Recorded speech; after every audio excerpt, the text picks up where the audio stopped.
Welcome to Forum. I'm Alexis Madrigal. Jonathan Hirsch is an award-winning radio and podcast producer, the founder of Neon Hum, which has made a huge number of hit podcasts. He also did work for NPR, and most germane to this show, he produced a podcast about his life growing up here under the influence of a local religious guru called Dear Franklin Jones. He has a new audio memoir out now called The Mind is Burning: Losing My Father to a Cult and Dementia. And I also happen to know that Jonathan was a massive Forum fan growing up here. So let me give you the warmest welcome to Forum, Jonathan. Thank you so much, Alexis. It's great to be here. Yeah, I grew up listening to the show, so I'm pinching myself today to be on with you. So let's start with you as a Okay. kid, like your Bay Area. I mean, at one point, you're living in kind of one of the most idyllic settings one can imagine, Beautiful. across from Marina Green. Yeah. What was your life like as a little kid? I mean, I think there's a couple of things that I think about, particularly in context of everything that's happened in the last several years of my life and the subject of the memoir. Um, it was a beautiful place to live. I remember riding around in the marina on the green, learning to ride a bike there. Um, I loved San Francisco. It was absolutely my home. But our home inside of the house was something that most people didn't have access to. So it was normal to me.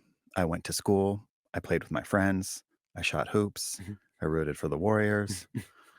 And then when I came home, I had an entirely different life. And so if I had brought friends over to my house, which we never did, Mhm. you would have opened the door to the house and you would have seen a couch right in front as you open the door. Mhm. And on the couch would have been a cardboard life size cutout of my parents' guru, Franklin Jones. He went by many names, but Mhm. I Mhm. call him by his birth name, Franklin Jones. Mhm. Um, so the life that we lived inside Like, of the actually a house, cardboard cutout, a as if literal he was sitting on your couch? a literal cardboard cutout as though it were a person that you were worshiping. And our spiritual practice was to worship the image of this person. So we would literally sit in the mornings and meditate in front of this image of this individual. Wow. How did your parents get into this world? Like, you don't Yeah. just, show up and maybe you do just show up in San Francisco and suddenly a cardboard cutout of a guru is on your couch. That's actually I mean, possibly a more common San Francisco story than I think, but how did your parents get yeah, get if into it? any place would Yeah, be yeah, the location of that happening to you, it would yeah, probably be yeah. San Francisco. But my parents arrived at the sort of spiritual search that defined the lives of many boomers in different ways. My mom grew up in suburban Midwest, Mm, but ended up living in um, in Nepal for almost a decade in the 70s. Explored various different ways of living that, Alternative lifestyles, as I think yeah, they were called. Yeah, yeah, spirituality. yeah, She had yeah. proximity to those ideas, was interested in them. Mhm, My father lived a very different life, mm, and this is all before they really met and came together. But mhm. my father grew up in Budapest, Hungary, in the Yeah. the 40s and into the 50s. He's what they would call a 56er, somebody who left during the Hungarian Revolution, Mm, um, fled conflict and war there, and came to the States and started a life. And I think along the way, he arrived as a young person in his 20s in Los Angeles, um, you know, during the height of drug experimentation, alternative mm. spirituality and religion, the rise of the counterculture movement. When I asked him many years ago what it was that opened him up to LSD, he said LSD. Period. That was it. Very Thomas thing to say at the time, but I think they both were looking for something more than the lives that they had um, been handed, Mhm. the cards that they'd been dealt, and both of them arrived at this notion that perhaps there was some way of personal advancement, of self betterment, of spiritual evolution Mm. that would afford them a state of being that was more true, more Mhm. real, more transcendent is a word they probably would use to describe it than the lives that they Yeah. were saddled with. And so the two of them actually met at a spiritual sitting. Retreat or something? Yeah. Yeah, it Yeah. was what we call a satsang, like a sitting with a spiritual teacher who was not Franklin Jones. It was Oh, another guru. And they met in line, and they ended up becoming friends and then eventually dating. And around the time that I was born, they became involved with Franklin Jones. wow. How did parenting fit into this quest after a transcendent life? Like, I think Hmm. it feels to me complicated when you're kind of existing on a spiritual plane or searching for Yeah. that. So much of parenting, you're a parent, I'm a parent, so much of it is Yes. like logisticsing, Oh my God. like So how do much. you get stuff into the pantry? How do the kids get fed? Who needs to go to what activity? Yeah. It's at times it feels like the opposite of spiritual searching. Yeah, yeah, there's effort and, like a mundanity to the daily life of having to just make sure everything it's very administrative, you could say. Yes, that's right. Um, I mean, I think the short answer is I don't think parenting factored into it, truthfully. I Hmm. don't think that was a way of life that they saw as necessary, but I will say they had an idea, perhaps a fantasy, a dream, whatever you wanna call it, that their spiritual evolution, and they would frequently tell me this, would almost like they it was passed down genetically, Mm, would, um, would benefit me. So their advancement as spiritual seekers would translate into my spiritual advancement and development. So it's kind of back to that thing we were talking about a moment ago with walking into the house and seeing the cardboard cutout. That's what I knew and understood to be true as a young person. I understood that inside of our family world, we were living a spiritual life that, as my parents advanced, I would benefit from. And at the center of that was this man, Franklin Jones. And he was the mm. example that we needed to live by. I mean, what were his teachings? Like, what was he actually saying about what a spiritual life was, or what the Yeah. direction of your parents' life should be?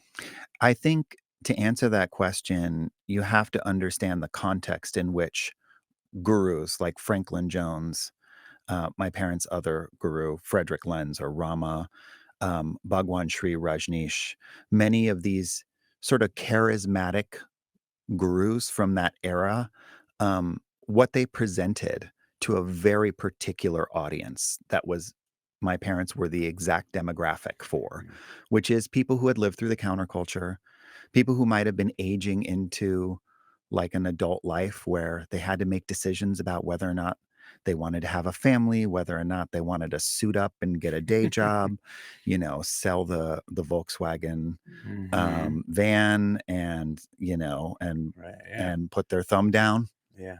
and get a job, or if they wanted to sort of explore something more radical, because I think it felt revolutionary and radical to my parents that they were involved in something other than, The rat race. yeah, that Yeah. they weren't squares, they were doing something different.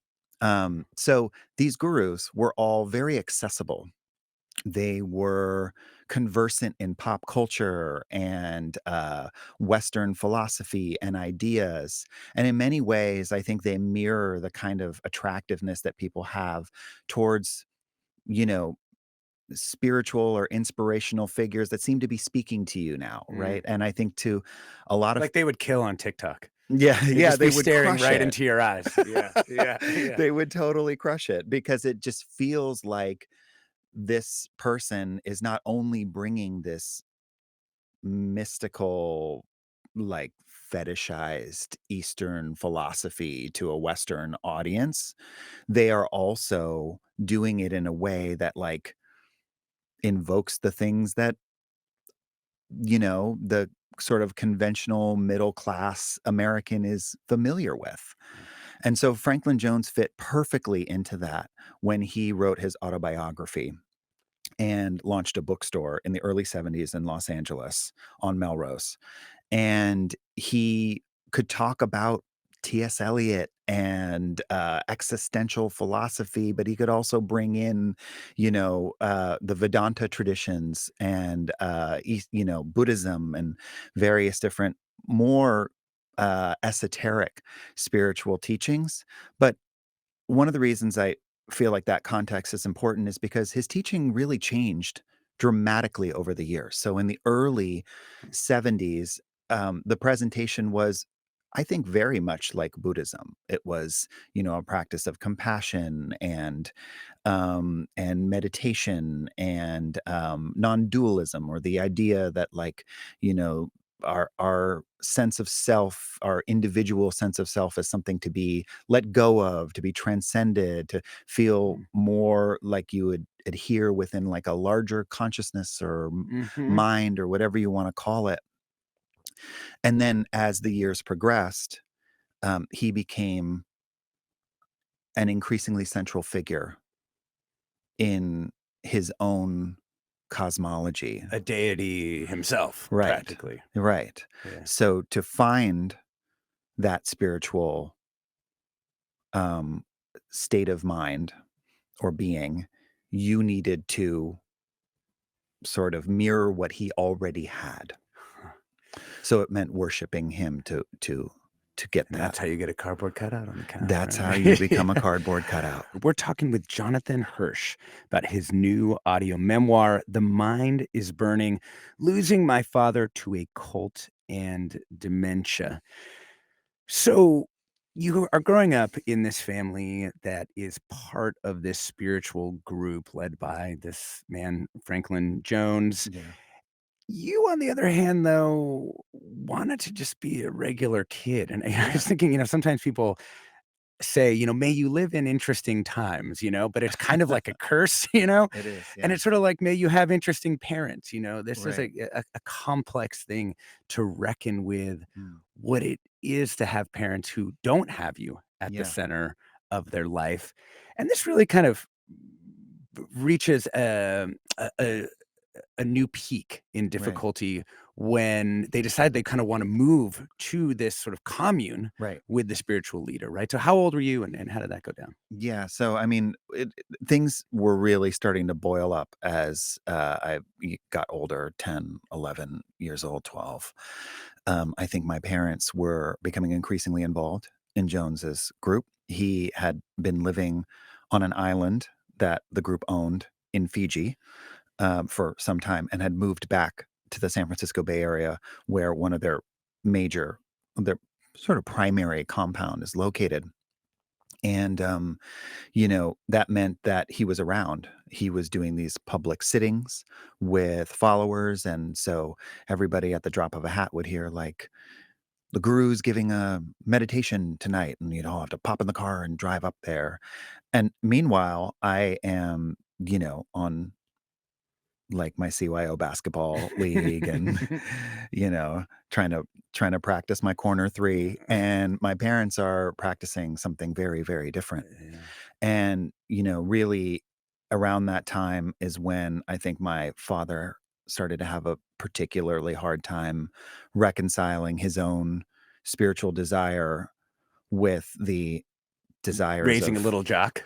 yeah, yeah, exactly, like the desires of a young, preteen. And all of this um comes to a head when they start going up there almost every weekend.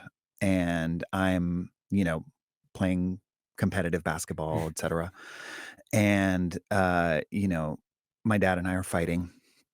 And he says at one point to me that I either need to quit the league and start going with them, or I need to find another place to live. And you're how old? 12, Jeez. around 12. Yeah. You don't forget that. Yeah. And so all of this started to swirl around in me internally around that time.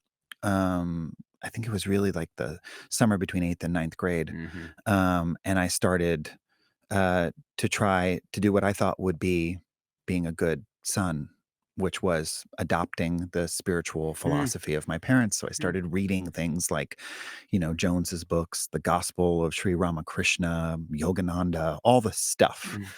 that was of interest to them. Mm.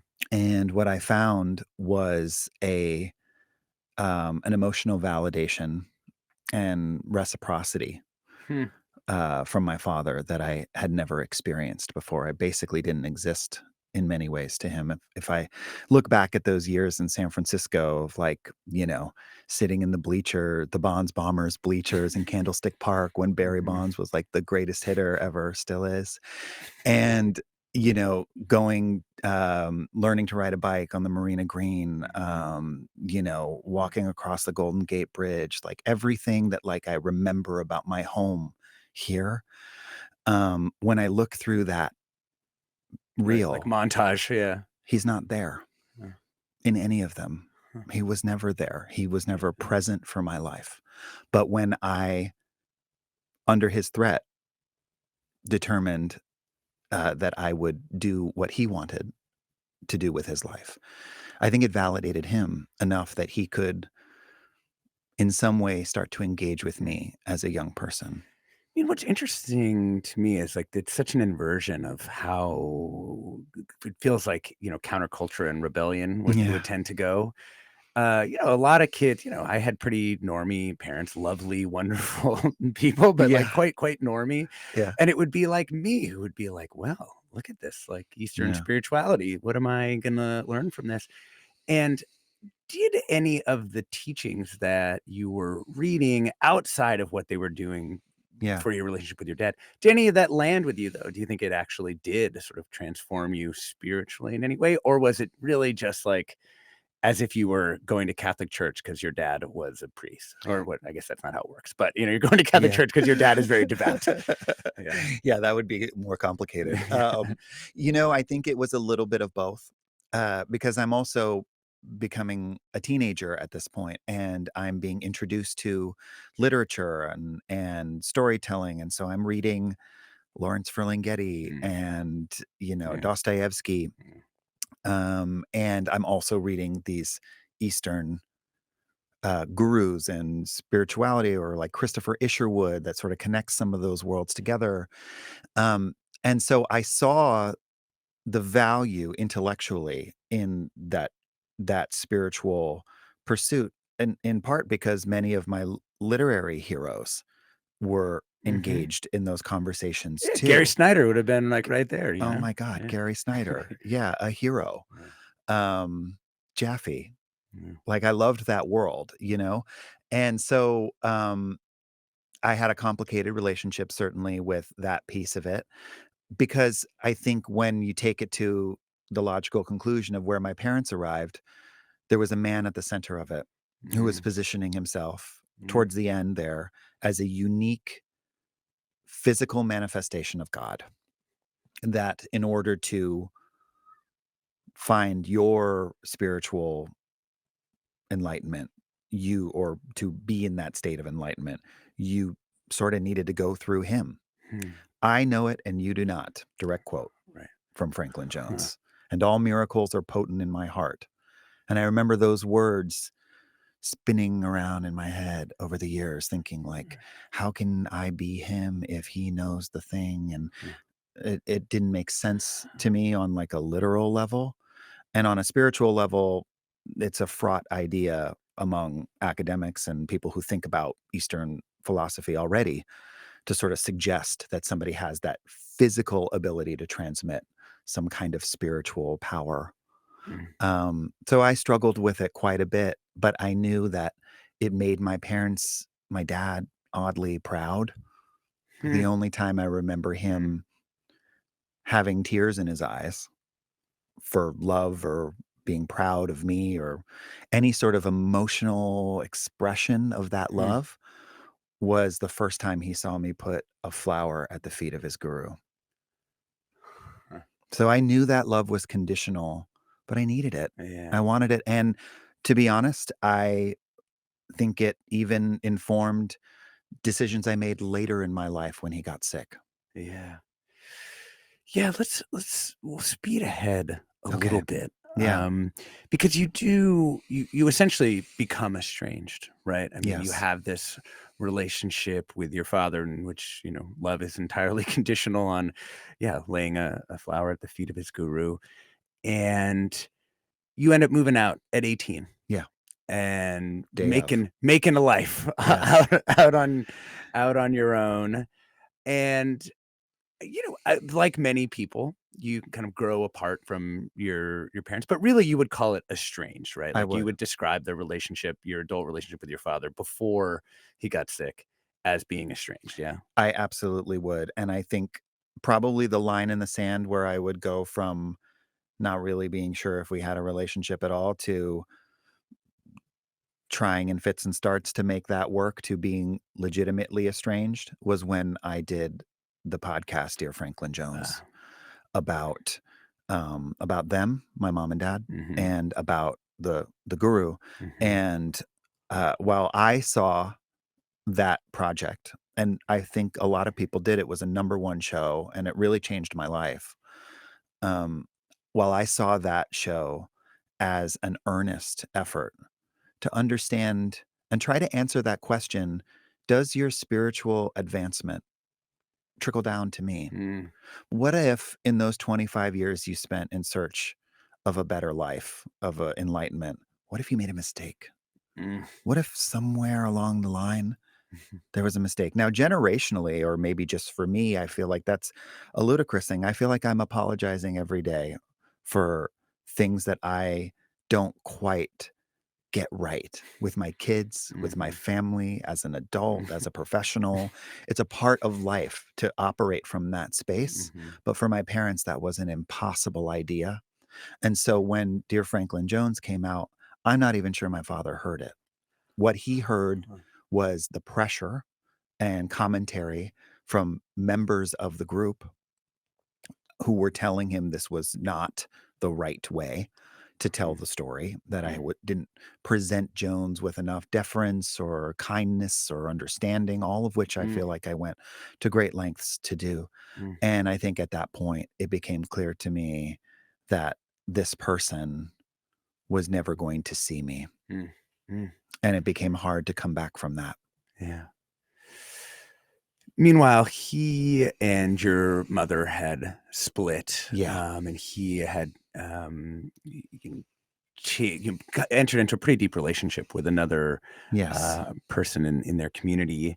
And there is a moment that comes where you realize, even though you're estranged, Yeah. that you're going to one thing that will trickle down, maybe not spiritual, but is just the need to care Yeah. for your father. When did you first figure that out? I think it was a slow burn. Hmm. But there were a series of incidents that I describe um, where he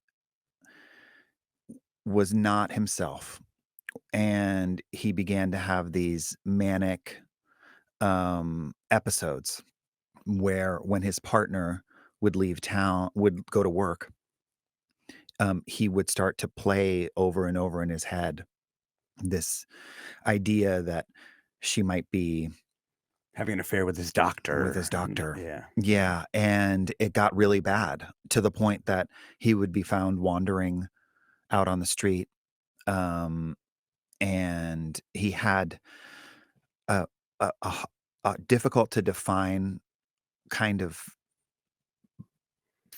physiological event. I don't wanna call it Uh-huh. an ischemic event. It was Yeah. hard to define at the time, but it was something like that, like a mild mini stroke or some kind of, Yeah. it's like heart stopped, and he's had events like that for years after that, so it is Mhm. something specific to his body, but he basically stopped breathing, Mhm. and they had to call an Mhm. ambulance, and revive him, and it was around that period of time that, um, it became clear that, 1, his health was not good, Mhm. and that there was Some of something it was wrong neurological, in right? his with his mind, Yeah. and, the doctors were quick to tell us that they saw this unequivocally as signs of an advancing condition of dementia. Yeah. We're talking with Jonathan Hirsch about his new audio memoir, The Mind is Burning: Losing My Father to a Cult and Dementia. And, we want to hear from you, those of you joining us now. Have you had a decision to make about caring for a parent who was lacking or selfish or you were estranged from? Or maybe you've had to rely on a child who you weren't there for and you've had to make your peace in some way. You can give us a call. The number is 866-733-6786, forum at kqed.org, or you can find us on all the social media, Blue Sky, Instagram, or KQED Forum. There's, of course, you have a unique life story and there's a Yeah. particularity to it, but there's also this kind of, people talk about the sandwich generation. Yes. You've got kids rising and you've got parents aging, but there's a particular kind of Bay Area sandwich, Yeah. I think, Okay. too, that your parents really embody, kind of 60s generation Yeah. seekers who weren't thinking about their 401k. They were thinking about spiritual advancement, like Right. you were saying. And did your parents or your father specifically, did he prepare for getting old in any way? No, he did Mm, not. And I think you're absolutely right. And I think one of the things I hope that this story highlights for people is that this was an almost, and forgive me if I'm painting a little bit with a broad brush here, but it was almost an ingrained cultural facet of that generation's spiritual search, that to engage in anything other than foregrounding your spiritual development, mhm. rather than, say, maybe meeting with a financial advisor, was Yeah. was a distraction Mm, from the pursuit, you know? mhm. So I think Which actually might very legitimately be true. it might be. It might be, and look, they're looking to these stories of spiritual, you know, hermits living in the mountains and eating, Right. Yeah. milarepa, like drinking nettle tea in the Himalayas, or Yeah. like, Yeah. the Buddha under the banyan tree or whatever, Right, right? right, Like it's part of the mythology of the spiritual pursuit. right, right. There's another wrinkle to it too that's very specific to your Yeah, family, which is, your father was kind of a mystic, a he guru was. himself to people around him, someone who had visions Swami Tommy. in his life. Right. And so how do you tease out, what was Yeah. disease from what was a lifelong mysticism? I think as the disease progressed, I became less sort of attached to this idea, but I do remember, and I don't write about this, so it's funny you bring it up. We can talk about it here. I remember when there was, he would see doctors and he would sort of say things in a way that felt Thomasy. Hmm. You know what I mean? They'd be like, are you, do you know what year it is?" And he'd be like, "Well, it's whatever year you make it," or something like that. And you'd be like, "Okay, this is him being clever and Oh, existential yeah. and thinky." Um, and I'd be like, "Oh, no, no, like, you just like, I can read him. Like, I can read this man. This is like, Yeah. don't give him more drugs or whatever Yeah. you're gonna Make sure he do." says 2019. Yeah, Yeah. yeah, Right. Yeah. exactly. And so there was an aspect to that where you had a hard time knowing whether this was him, and I do think it contributed to a longer, um a delay in him actually getting legitimate medical care for his dementia, Mm. Mm. because, that's just Thomas. He's eccentric. He says things that people don't always quite understand Yeah, anyway. He like speaks in gnomic parables. wisdom, right, Yeah, yeah, yeah. yeah, yeah, gosh, we're talking with Jonathan Hirsch about his new audio memoir, The Mind is Burning: Losing My Father to a Cult and Dementia. We wanna hear from you. Have you had to make a decision about caring for a parent who was lacking or selfish or you were estranged from, maybe was one of these spiritual seekers. Or maybe on the other side of it, you've had to rely on a child that you weren't there for, and you've had to come to a sense of healing with that child. Alexis Madrigal here. We're talking with Jonathan Hirsch about his new audio memoir, The Mind is Burning, Losing My Father to a Cult and Dementia. I want to get to this listener comments. Okay. Very on point here. Yeah. Listener says, my partner is being exploited by a failing ex-cult member parent who, partially due to bad physical problems and partially due to their going into parenthood unprepared and unsuitable, did a shambolic job of parenting.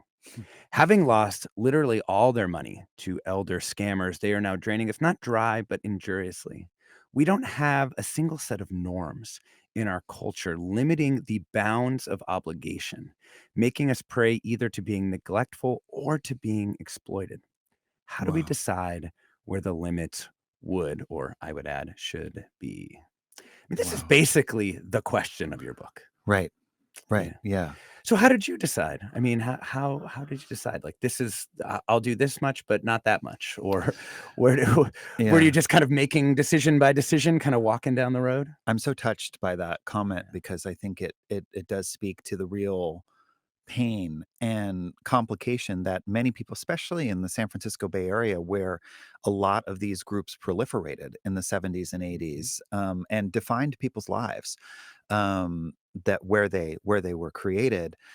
I think my body told me when it was enough, Hmm. because as my father was getting sick,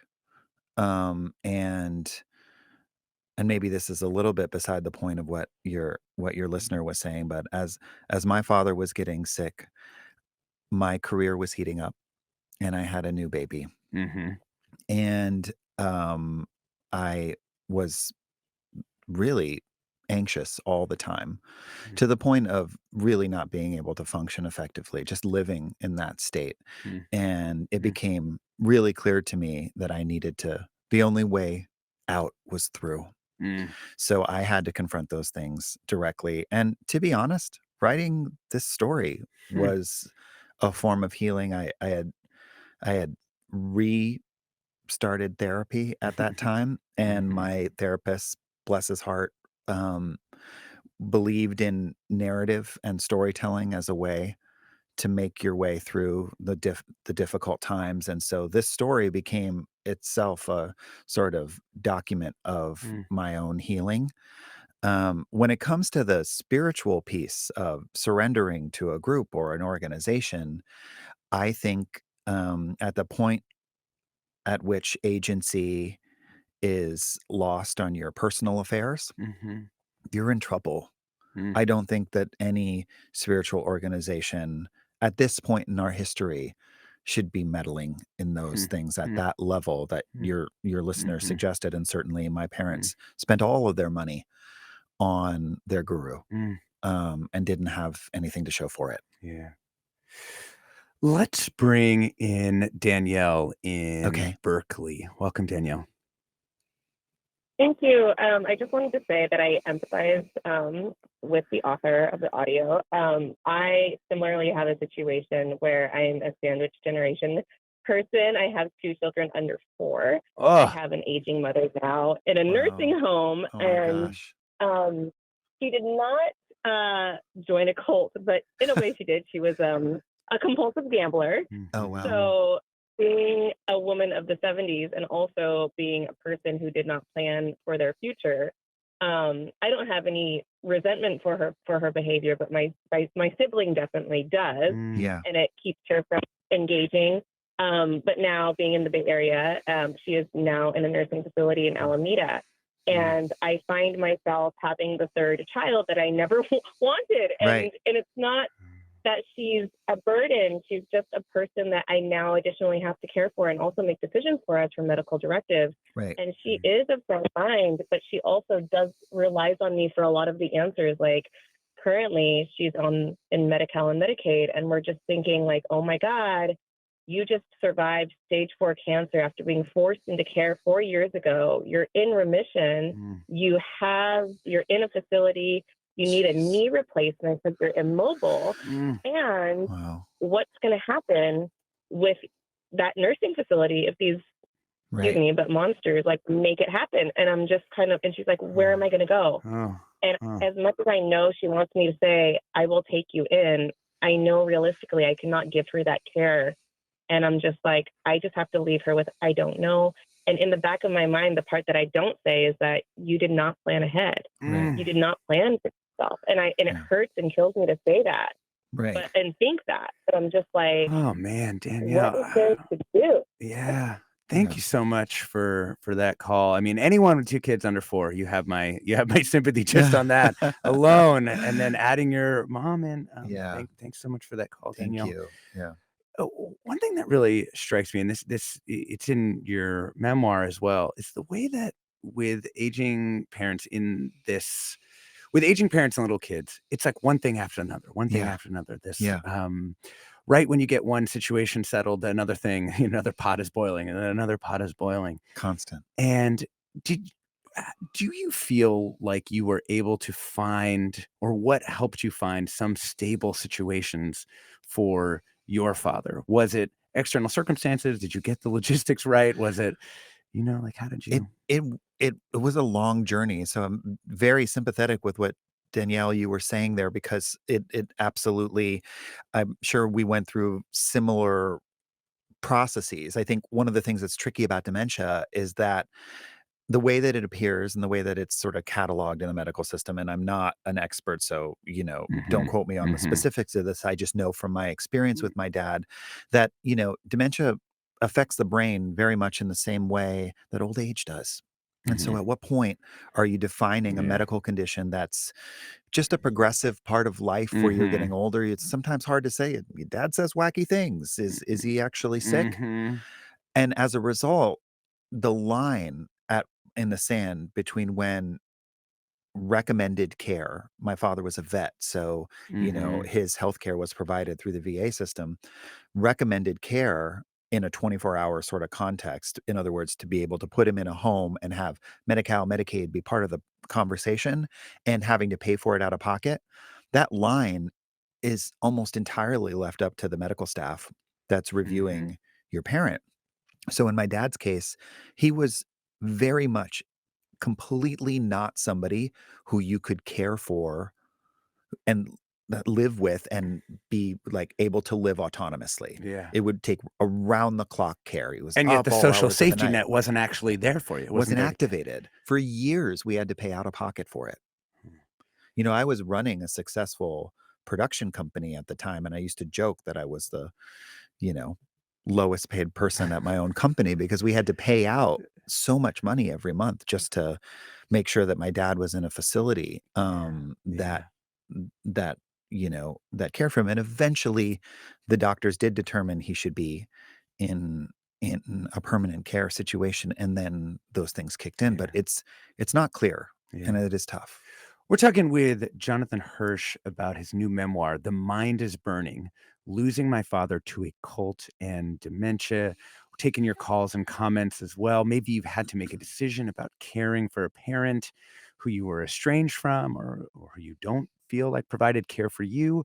Or maybe you've had to rely on a child in a way you didn't expect, who maybe you weren't, therefore, in the way you wish you might have been. You can give us a call. The number is 866-733-6786. That's 866-733-6786.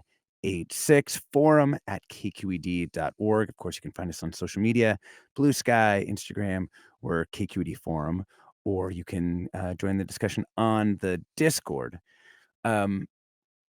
Danielle's call also reminded me, you also have 2 children. Yes. And how do you think having your own kids changed the way, and actually, as the kids have gotten older, I think your oldest is like 7, right? Yeah. Do you think that's given you, most people say, I think, that it's given them more sympathy or empathy for their parents, right? And their parents' decision making. Their parents were just doing the best they could. Like, I hear people say that kind of thing all the time. Right. I wondered if that's true for you, though. I yes and no. I think part of my journey was letting go of a certain degree of given sympathy that I afforded my father. over the years. And I know that might sound harsh, Letting go of the sympathy. letting go of it, because I gave him the benefit of the doubt. Because deep down, there was that 12-year-old boy who was Yeah. saying, if you just meet your dad where he is, he's going to love you this time. He's going to care about you. He's going to see you. He's going to see your effort. And so I feel like even in the years where we became fully responsible for his care, we moved him down to Los Angeles. Um, I think there was a part of me for a long time, really until I wrote He this. never gave you that, though? No. No, I don't think I ever got that, but I did get the peace and the finality of that moment, and I write about this. There was a moment when I told him about our second boy who was coming, and he has a hard time hearing, constantly losing his hearing aids, and so at the nursing facility that he's at in Southern California, they had like a little kind of mini whiteboard by his bedside where you could write things, and I wrote that we were having a baby and that his name was Cohen. And the look on his face was shock and fear because, he very rarely is cogent anymore, barely. But for a moment, he could read that and understand it. But his experience of the world is so unvarnished and simple that almost like a window into his soul. And I could see the fear. Like it was like he was afraid of the idea of having to be responsible for a kid. And that hit me really hard. And he went, "Oh no." That's what he said out loud to me. And I think it was at that moment that it registered to me. Oh, like for him, being a parent is this burden. It's this thing that he has to get past to get to the real thing, which is the spiritual thing. And I think that allowed me to let that go, to be like, okay, this is not ever going to, he's never going to see, we're not seeing each other. Right.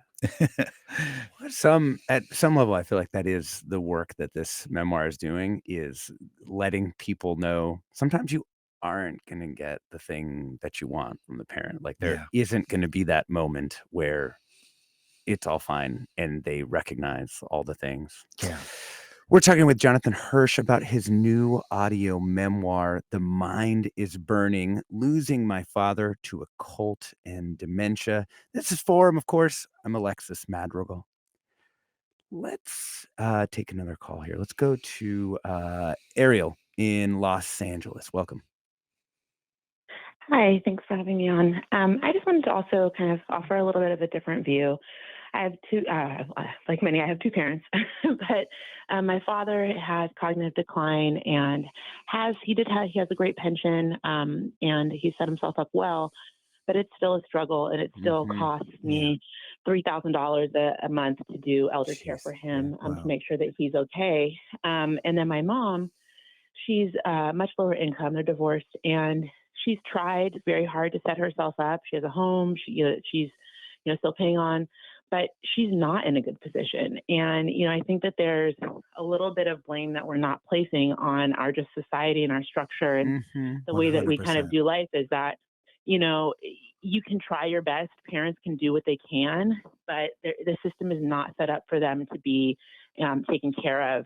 Even if you have immense wealth. And there's a great book about someone whose mother went into care. She had plenty of money. Yeah. She ended up penniless and broke. And it's actually sometimes easier for you to start out that way because you end up having to sell assets, do all these sort of things to get people the care that they want. And so I completely understand. I'm part of the sandwich generation as well. No, Ariel, so appreciate you bringing this to the fore, which is that our society should probably have more of a response. Like this is, everyone will eventually, if they're lucky, will age. And everyone will need to draw on the resources of the state and their families and whatever else is available. And maybe that burden should be rebalanced to being more on the state so that every individual family isn't dealing with the same set of problems. I completely appreciate what you're saying. And look, I can only speak from my experience of having dealt with my parents and what they set themselves up for, which was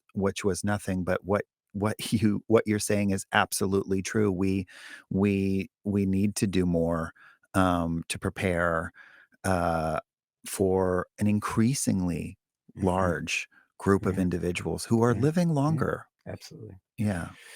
Let's go to Jen in Pleasant Hill. Welcome, Jen. Hi. Oh, go ahead. Yeah. I have a mother who is currently living in an RV next door to my house, right on my property, because I cannot afford, and she cannot afford any other care. And Yeah. she had a stroke and it needs a lot of care. And she's currently on a list that's 2.5 to 3 years long Right. to have any kind of subsidized help. So she's left alone consistently and is a fall hazard, and is, in a lot of, in a bad situation that I cannot care for. Right. And, she did not, prepare for any of that. And, Yeah. I'm not really prepared to care for her for the rest of my life Yeah. as well. And you have every right to feel that way. I really do. Like, my heart goes out to you, because I think one of the harder parts of having to care for a parent who, for whatever reason, I mean, my father and I had a relationship challenges as people, but even if you love your parent, like, I think a big question I'm trying to get at, and I hear from your listeners too, Alexis, is, we don't always know what we owe Mm. our parents Mm. as they get older, if we owe them anything. And yet, circumstances, especially when you have an ailing, aging parent, force that question right into the forefront of your mind. And that can be hard to deal with, because your answers don't always make you feel good. Right? I mean, right? I mean, because at some level, I'm Jen, you, other folks that we've heard from in this hour, there's a part of me that says, oh, well, I want to be the person who feels like, well, I'll owe everything, Yeah, like that does. It feels good to say that to yourself. does. But also these situations are impossible. Every story that we've talked about today, you just think Yeah. like, God, this is so hard for everyone. Yeah. Yeah. The memoir is called The Mind is Burning, Losing My Father to a Cult and Dementia. We should probably also mention for listeners, though, that Dear Franklin Jones would be a perfect companion Yes. podcast if you want to know the backstory on the cult as well, right? Yes. Yeah. Take a listen to that as well. One other listener comment was, it's funny that Jonathan addressed the body's imposing its own limits. I tried to help one parent with time and effort sufficient to break me emotionally Yeah. and nearly physically. I wouldn't let them starve, but I would cease trying to dissuade them from the bad decisions to which they seemed firmly wedded. Oh my gosh. Yeah. What a know. difficult situation. And I think, one of the things I was getting at there is Yeah. that, like, your body will sometimes tell you when it's experienced enough trauma. Yeah. We've been talking with Jonathan Hirsch about his new audio memoir, The Mind is Burning, Losing My Father to a Cult and Dementia. Thank you so much, Jonathan. Thank you, Alexis, for having me. It has been truly a pleasure.